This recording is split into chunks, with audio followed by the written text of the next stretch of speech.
Hello everyone, welcome to the Andy Show. Andy here, and in just a moment I'm going to show you why I have this on the screen. First, I wanted to give you an update on the wire situation. All clear. So great news there. We sent 2 wires yesterday and apparently both have gone through. Our broker has not received them yet, but what I can see that they did actually go through. So we're on the plus side there. Everything is back to normal. There's plenty of a cushion, and anybody who has added blocks or joined this group and I've received your funds, then you would be able to consider those funds invested. So everything is good there. Great. Thank y'all for your patience putting up with me and sharing everything that was going on with you. I just try to be upfront with you and give you the good, the bad, the ugly. And I'm happy to say we have some good news today. So there you go. Now, we did our first live YouTube yesterday, and I've got to say I was terrible at keeping up with the questions. So what I wanted to do is go through here and try to find the questions that I may not have answered. And the first one is all of our stock and dividend stocks, or are there investment stock also? Well, you've got 2 different types of stocks. You got growth and then you got income. And because we don't know exactly what is going to happen in Iraq with these companies, with the stocks, which ones have the potential to go up, which ones have a potential to skyrocket or anything else, we simply don't know. What we do know for sure is that 2 of our stocks, Asia Cell and Baghdad Soft Drink, and that's why you hear those over and over and over. Those are our 2 dividend stocks. They pay extremely well, consistently year after year. The rest of the stocks, in particular the bank stocks, we've got 1.4 billion of those. We hope that they will go up in value. Okay, just that they're what Terry is calling an investment stock. While we still don't know, because we don't know what's going to happen, we bought those thinking that we could turn around if they did go up a little bit and start drawing those down and having some great paydays from that. That's the plan. So, example, Bank of Baghdad, you've got 500 million shares. We may take 100 million a year over the next 5 years, and if it does go up in value, the stock increases and all that, we could sell 100 million. And I think on the next live, I'm going to try to have some sort of plan together to give you an idea of exactly what we are looking at. I don't want to go into it in detail here, but just know that our plans are to maximize our profits from any stocks that we're involved in. I think you already addressed this once. Is it possible to get a pay by CC option on the website? Sadly, no. Credit card companies will not allow any investment things to be charged. Okay, I don't know if there are laws pertaining to it, but when I explain what we're doing, I can't get anyone at all to allow us to take credit cards. We had the same issue when I was in the other group. We tried it 2 or 3 times and we got shut down once they figured out what the funds were being charged for. So it's just not possible. And we have tried every avenue. I even work for a company that the owner has multiple corporations, multiple companies, and one of those companies is a credit card processing company. I can't even get them to approve this. Okay, I'm not going to do something that where I try to hide what we're doing just to be able to take credit cards. So I'm not going to try and manipulate the system for my gain. So I'm very upfront with them in exactly what we're doing, and they just said sorry that we cannot do it. So that is not going to happen. Credit cards will never be an option unless there are some sort of laws that drastically change. If that happens, I will gladly accept credit cards. I know that would be the easiest way for everyone.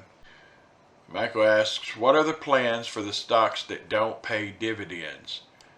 Again, what we will try to do is maximize the profits from those. Just take what we could get and move on down the road. As we progress, once the changes happened and everything's going along, we may turn around and move from non-dividend paying stocks to dividend paying stocks. I don't know yet. We'll have to just play this by ear.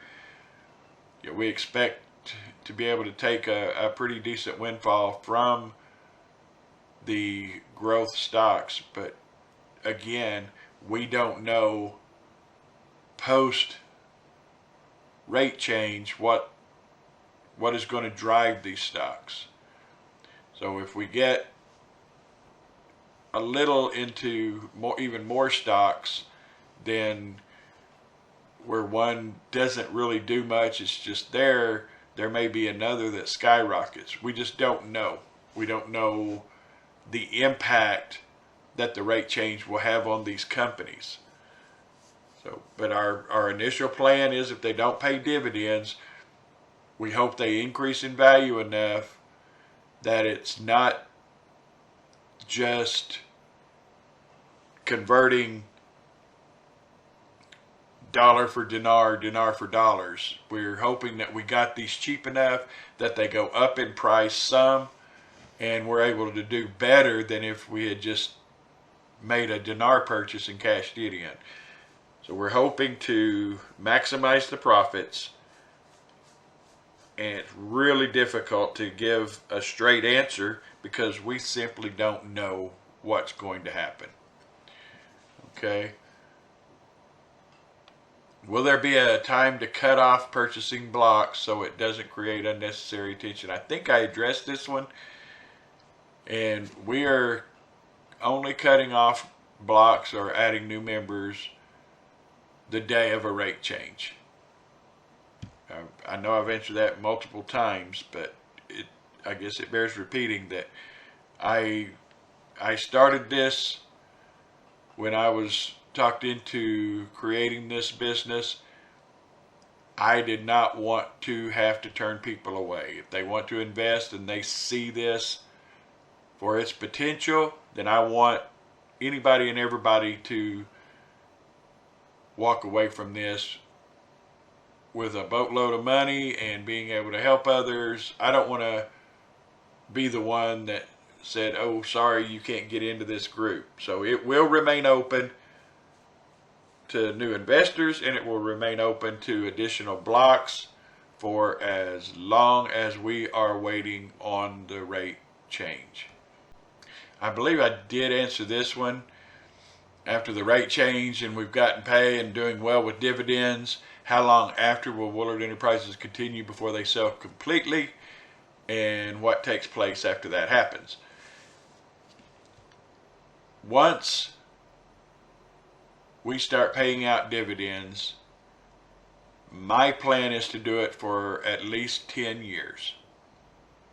So we've made our small fortune. We're enjoying life. We're doing philanthropy work. We're changing the world.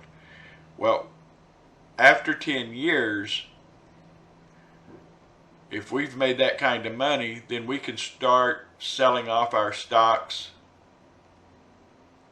and just shut it and end up closing it down. But you got to realize that whatever you make in dividends, you're going to get probably 10 times that amount when we sell those stocks. So we may not do it all at once.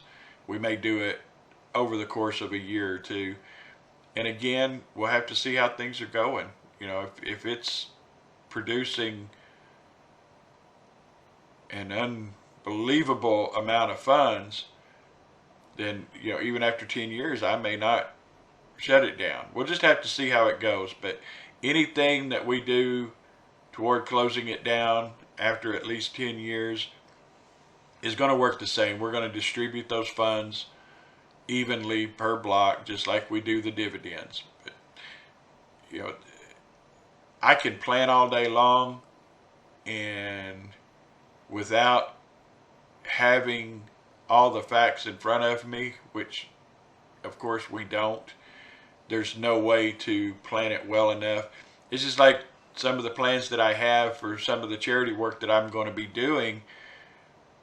I can plan all day, but I don't know what these dividends are going to end up being worth. I don't know what the stocks are going to end up being worth.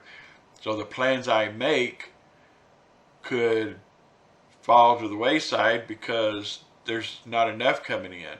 Or I could do everything that I really want to do and then some because it's going much better than I expected. So again, we just have to weigh it, and we're not going to know anything for sure until we see the rate change and how much that rate change is. Okay, Hussein Money, any good now? If we have another run on toilet paper, then it might come in handy for you. Otherwise, it's a collectible if you can find some sucker to pay you for it. But as far as being valued as a currency, there is zero value to it. Okay, any interest in expanding the group in the USA International stock? I apologize, I'm not sure what USA International stock means, but I don't have any plans to do anything different than what I'm doing now. It's just like the Vietnam stock. I'm not going to get into anything else. I'm going to concentrate on the Iraqi stock market and the Iraqi stocks. It doesn't prevent somebody who has an entrepreneurial spirit from creating something and coming up with something on their own. Some people have held dinar for like 15 plus years and no RV. At what point would we give up and cash out? Sorry to be negative. I don't think that's negative. I think it's a realistic question. And that's a question that you have to answer yourself. I'll hang on to it until I'm headed home. Yeah, there's no way to make that decision for anyone else. I understand it has been a very, very long time, and we believe that this is going to happen, or we wouldn't have gotten it to start with. We don't know what we're waiting on. We don't know when they're going to come through for us, if they're going to come through for us, but I will hang on to this until I'm long gone from this earth, and I just don't believe it's going to be much longer, but I don't have any proof of saying that. But I am not giving up on this investment. There's just too many things that have gone on that I believe this is most definitely a God-led event that is going to take place. And just how I got into it and the story of how I got into it, how the person that told me about it got into it. It was just not coincidence. I think it was meant to take place, and I just see that there's going to be so much good come from all of this, and from the dinar, from the stock trading groups, and everything else. There's going to be just a phenomenal amount of good that's going to come from this, and I don't think that we were brought into this just to be let down. You give up and cash out if you're tired of dealing with it. You know, I mean, I'm not here to help anybody make that decision. That's something that each person has to decide for themselves. So, you know, I don't think it's negative. It's frustrating. You know, we have been waiting a long time for this to happen. I have told people in the past, well, I think I'll sell my dinar so that it can go ahead and happen. And that always seemed to be the way things worked for me. I was always too early, too late, just everything seemed to work against me. Well, my mindset has completely changed over the years, and I don't believe that we are individually set to have success or failure. I think that comes from the strength within and your perseverance. If you want to sell, sell. If you want to keep it, keep it. But again, that's a decision that each individual has to make. I'm not here to convince you one way or the other. I can only go with what I believe, and I believe that we are in for some great times ahead. He says, for me, nothing fundamental to why the IQD will have to go up eventually has changed. Just the time frame. And that's kind of what I see it. We've been led by so-called gurus for so long that we tend to use fictional information to determine what we're doing and how we're doing it and all that. We don't know what we're waiting on. I mean, I know we're waiting on them to change the rate, but we don't know what their plans are and where they need to be as a country in order to make this happen. I believe they're working on it. Does that mean it's going to RV tomorrow, next week, or next month? No. But I think that they're headed in a direction to finally get back to the way things used to be. And I know that the Iraqi people are a proud people. I'm sure they don't care for their country having a worthless currency. And with the resources, I mean, we can tap into all the reasons why we believe that something is going to happen. A lot of us have been holding dinar for years, and I'm going to continue to hold mine. Okay, what are your thoughts on the fact that the dinar against the US dollar actually worsened since we bought in? I don't think it means much. I really don't. You've got to realize that when we first devalued their currency, it was over 3,000 dinar to the dollar. And it's gone up and it's gone down, it's gone up and it's gone down. So I think this is just partly a lot of mixed messages. Again, they devalued from the 1190 or 1210 to 1450 for specific reasons. And you look at that article from back almost a year ago where the guy said that what was going to happen is they were going to devalue, then they were going to devalue again, and then they would bring forth the rate. So with me not being an economist and understanding exactly how it benefits and how it doesn't, the true economical theory behind all of this, since I don't really understand that, I'm going to go with the belief that when something does happen, that it is part of their plan to get back to where they used to be. And I'm not trying to sell you on that. Everybody's going to believe what they want to believe. I just tend to believe that this is a minor bump in the road. Okay, did you get the community blueprint idea I sent to you through your site? I believe I did, and I've looked at it and I'm holding on to it, and we'll be likely doing something similar. Okay, I think I did answer this one last night. What if the dollar takes a crap and dinar gradually changes? Would you consider that a rate change? No. No, when we see a rate change in the actual Iraqi dinar, regardless of the value of the dollar, we're looking for an Iraqi dinar rate change. Our dollar has nothing to do with that. As long as the balance gives us some sort of profit. I don't care what that amount is. Like I said, I think last night, my goal is to make sure that the very first dividend or stock payout that we do more than covers the cost of this investment. So from then on, everything is gravy. Everything is a profit after that.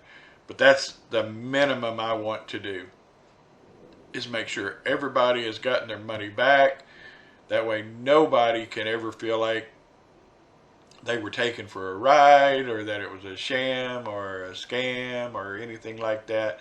If I can get everybody their initial, at minimum, their initial investment back, or their complete investment back. So those are things that we will just have to wait and see how this thing works. But again, everything in me wants to be able to do something to get everybody 100% paid back.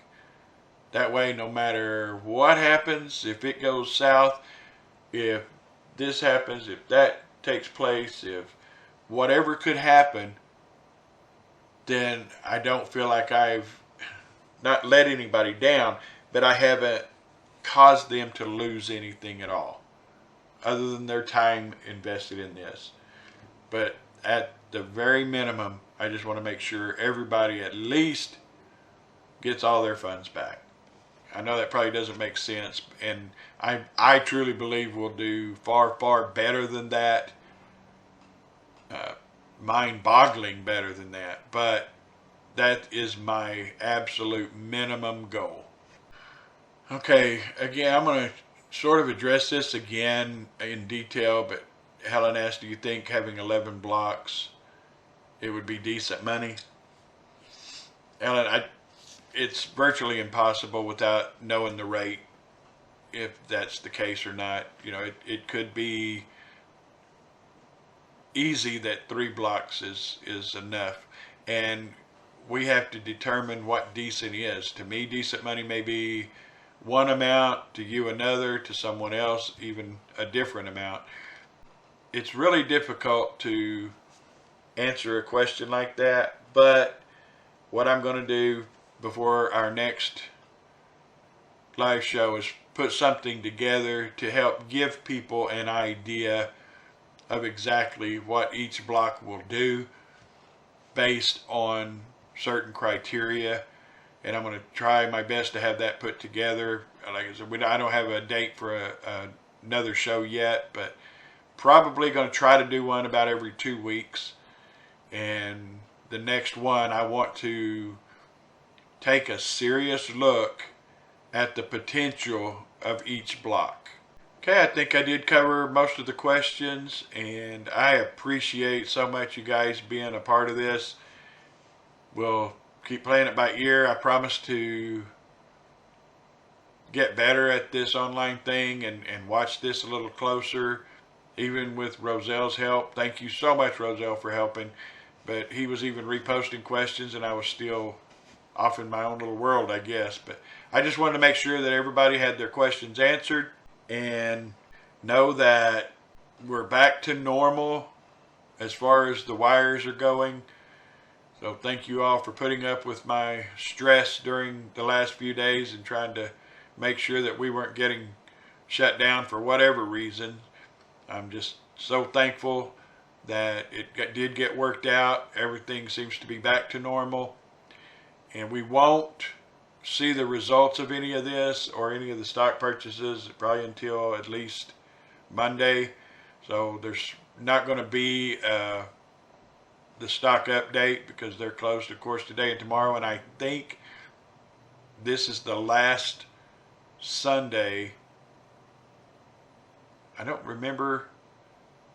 remember if the first weekend of April they were shutting down on Sundays as well. So there may be trading on Sunday. I'll double check with my brokers, and I'll get an update posted, because they should have our funds Sunday morning, so they may not even start buying shares until the stock market opens on Monday. I don't know yet. We'll just have to play it by ear. This whole time lapse thing between getting wires over there and them getting it and them buying the shares, it seems to be a little slower than it was at one point, but they will get them. They will get the wires. They will start buying the shares, and yeah, we're back to normal with a hefty cushion, and there's hopefully not going to be any issues in the future, but who can know? But until then, we'll deal with it when it gets here, and I will talk to everyone soon enough. God bless everybody. Have a great week, and I will talk to you soon.